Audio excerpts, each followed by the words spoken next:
Henceforth, my brother and his wife declared, "We'll manage the household independently, so find another place to live." My mother, aligning herself with their decision, treated me as an impediment. Do they comprehend who has been footing the bills for the house? I never anticipated such disrespect. In the recesses of my mind, I resolved to take certain actions. I go by the name Carrie, a 30-year-old woman. Currently, I reside in my parents' home after returning from college. Initially, I ventured into the corporate world to forge my path, but the challenges overwhelmed me, prompting my return home. While initially navigating unemployment, I explored work-from-home opportunities. Armed with a scientific background, I embarked on a freelance engineering career. Commencing with modest projects, the income was meager, yet the experience of working independently was profoundly meaningful. In stark contrast to conventional employment, I could generate ample income without excessive social interaction. As my confidence grew, so did my workload and earnings. Within a year, my income rivaled that of a regular corporate employee. However, the predicament lay in my parents' understanding, especially my mother's reluctance to embrace my work-from-home lifestyle. My father grasped my explanation, but my mother, rooted in traditional beliefs, harbored apprehensions about what she couldn't fathom. Despite my earnest attempts to elucidate, my mother persisted with questions like, "How long do you plan on staying home?" and insinuations about the legitimacy of my online work. Despite presenting evidence of client emails and salary statements, my mother remained unconvinced. She suspected it to be some shady business or involvement in a dubious religion, despite the consistent payments and the legitimacy of my job. Despite my detailed explanations, my mother remained steadfast in her skepticism. She continually expressed concerns about the possibility of relying on unemployment benefits, emphasizing their impermanence. Although I had contemplated living independently, my savings were not yet sufficient. Around that time, my father's health took a toll, with deteriorating legs and back, necessitating nursing care. Facing an early retirement and sudden income loss, my father assured me that his pension would suffice. However, acknowledging my mother's spending habits, I questioned his ability to manage. His face wore the fatigue of anxiety about the uncertain future. My father had supported me through college and even when I returned home due to mental health challenges. The idea of leaving him alone and continuing to live independently troubled me. My mother, too, grappled with confusion over my father's sudden condition. Contemplating the situation, I felt a sense of responsibility and a desire to give back. Reassuring my father, I pledged to support the family from that point onward. He expressed surprise, doubting my income's adequacy, but I confidently showed him my stable financial situation. Grasping the reality, my father, who had always understood my circumstances, was taken aback by my newfound stability. Encouraged by his understanding, I offered to help with household expenses, medical bills, and other financial obligations. Each month, I transferred a certain amount to my father's bank account, shouldering a significant part of the financial burden. As my mother had been using my father's credit card, I created a new main card and provided her with a supplementary card. My father, mindful of saving money, urged my mother to follow suit. In response, my mother questioned whether I should be asked to leave the house. I pointed out my financial contributions and emphasized that it would be more challenging without my support. Skeptical, my mother remained unconvinced and suspicious of my assistance. It took my father's persuasion to finally gain her agreement, allowing me to continue living with them. Continuing my work and household responsibilities, I found my mother increasingly taking my assistance for granted. Her strictness intensified, with constant remarks about the speed of my chores. "Can't you finish your chores faster?" she would complain. I explained the challenge of multitasking while working, but she dismissed my concerns. The strain on my relationship with her became apparent, and it seemed irreparable. In contrast, my father, understanding my efforts, provided much-needed support. Despite this strained dynamic, we persevered in this manner for a year. After a year, my father's health took a sudden downturn. requiring hospitalization. Visiting him daily, I shared moments of concern and reassurance. Aware of the strain on me, my father expressed gratitude, acknowledging the difficulties in my relationship with my mother. As my father grappled with health issues, the already strained relationship between my mother and me deteriorated further. Despite feeling suffocated at times, I remained committed to supporting my family. Recollections of my mother's past efforts, especially during my student days, kept me steadfast in this commitment. However, a significant shift occurred when my mother welcomed my brother Kevin and his wife Mary. Their unexpected arrival brought an abrupt change to my living situation. My brother explained their decision, stating they would be living in the house from now on to ease the burden on me. I was taken aback, and my mother seemed to avoid eye contact. While my brother and his wife claimed their intention was to support me, a hidden meaning lingered in their words. My mother, expressing gratitude, subtly hinted at my need to contribute more to the household. Despite the surprise, I learned that my brother, a graduate of a prestigious college, had joined a reputable company. The unexpected turn of events left me questioning the true motives behind my brother and his wife's presence in our home.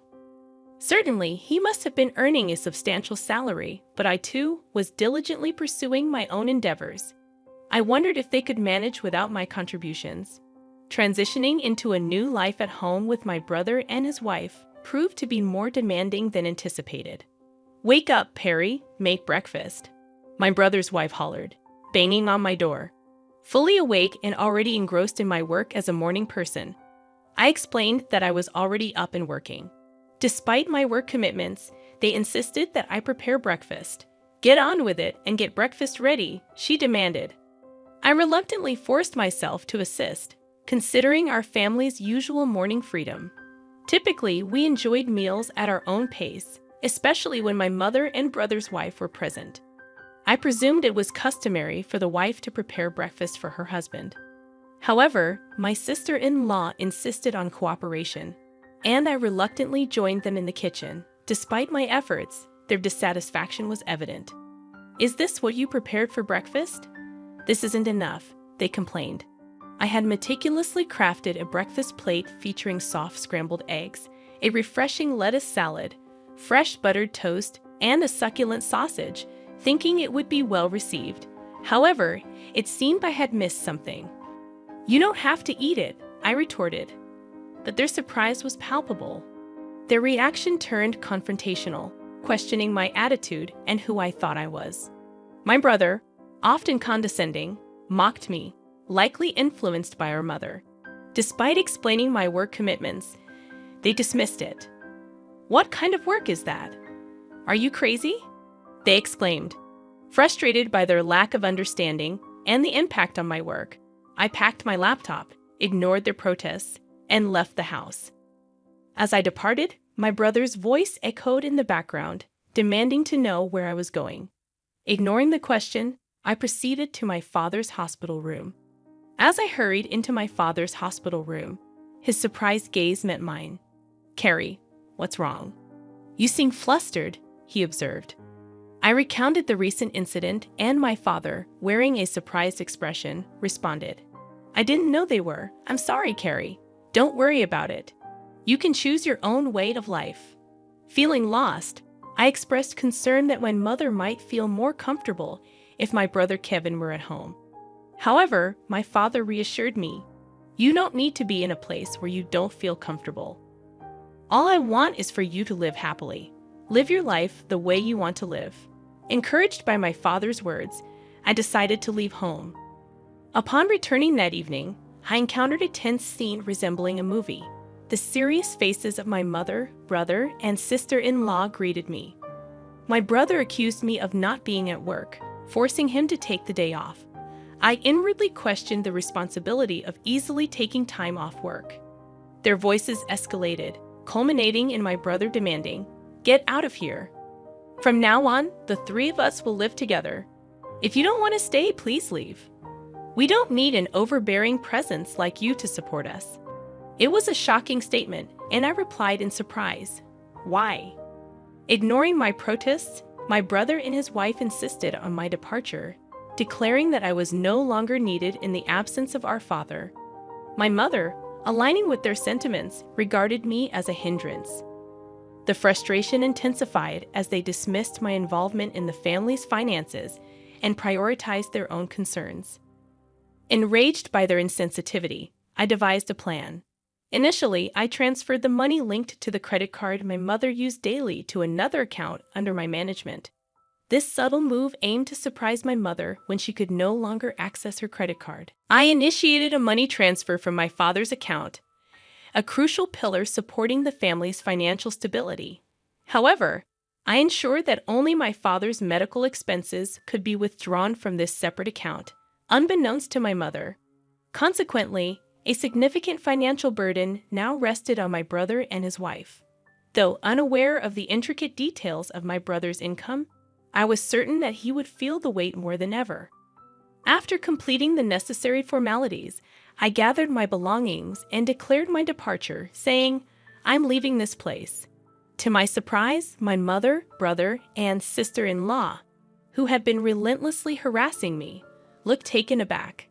Their astonishment revealed that they hadn't anticipated my decisive action, although, from the expressions on their faces, it seemed they were secretly enjoying the moment. As I announced my departure, they belittled me, expressing their relief. "You're finally leaving. We've never dealt with such a troublesome person.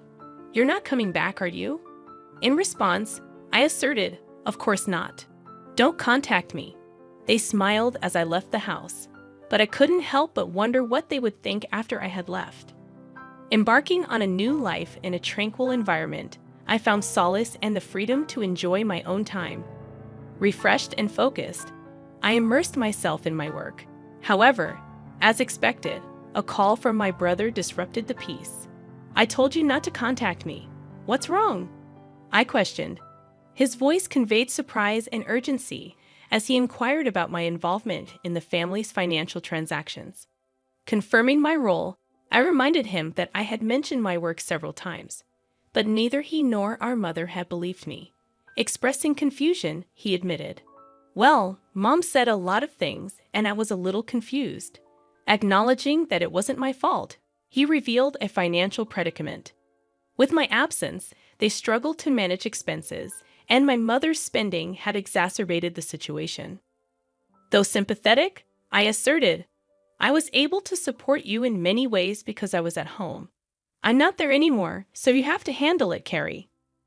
I found myself in an unexpected situation when my brother contacted me, urgently requesting assistance in transferring money to his bank account. Perplexed, I asked if he was joking, given that he worked for a sizable company. However, to my surprise, my brother confessed that he had been fired from his job due to a significant mistake. His revelation left me speechless, and I realized that he might have returned to our parents' house assuming there was enough money available. Perhaps he relied on the notion of a stable pension following our father's retirement. Wanting to enlighten my brother about my financial contributions to the household, I found amusement in the thought of his astonishment upon learning the truth. His wife and my mother joined the plea for financial aid, claiming they were on the verge of running out of savings. My mother even revealed that my father refused to contribute to household finances any longer. In response, I firmly declared that I had supported them enough, urging them to work hard and support themselves. I severed communication, emphasizing my decision to distance myself from their financial struggles. My father, recognizing the strain in his relationship with my mother, consulted a lawyer and opted for a quieter life in a different place. While I continued to visit my father daily, a friend shared my brother's recent struggles. He had moved into a modest apartment, leading a frugal life. My mother, once a homemaker, faced challenges in her sudden job, while my brother found it difficult to adapt to the opinions of younger colleagues. Despite his wife's efforts, she succumbed to the pressure and departed, leaving my brother and mother to navigate their challenges together. Concerns lingered for my mother, who maintained her habit of overspending, accumulating debts. However, I recognized my limitations in offering assistance. Focused on my own endeavors, I worked diligently in a comfortable living space, gradually accruing more resources. Contemplating new ventures, I aim to spend quality time with my cheerful father, appreciating every moment with him.